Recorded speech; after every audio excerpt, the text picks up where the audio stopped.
Rabbi shrah li sadri wa yassir li amri wahlul 'uqdatam min lisani yafqahu qawli. Salam kasugengan saha karaharjan, mugi tansah kajiwa kasarira dumateng kita sedaya. Amin ya rabbal alamin. Bapak Ibu Dewan Juri ingkang dahat kinurmatan, Bapak Ibu guru ingkang kula hormati, saha kanca-kanca ingkang kula tresnani.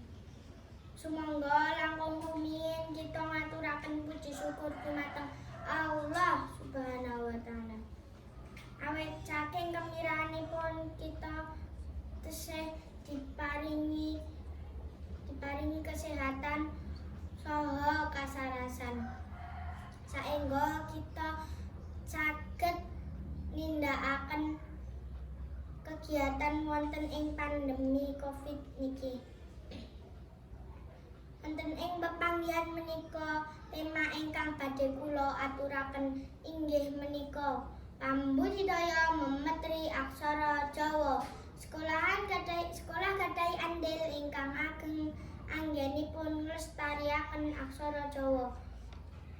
Jalaran saking pendidikan wonten ing sekolah kita saged maring ilmu saha pituduh menapa kemawon babagan memetri aksara Jawa.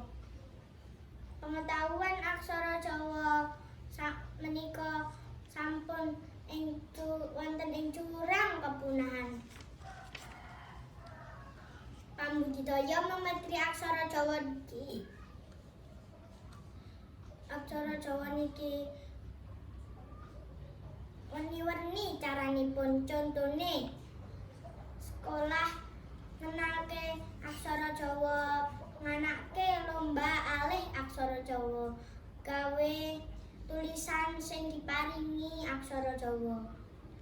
Mugi-mugi kita lewat pendidikan budaya menika generasi nem ingkang saged paring pambiyantu ingkang ageng kagem usaha memetri aksara Jawa.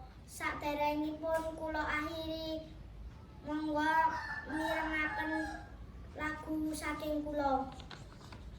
Yuk kanca padha jaga aksara Jawa kita, aja nganti padha klalen karo budaya Jawa.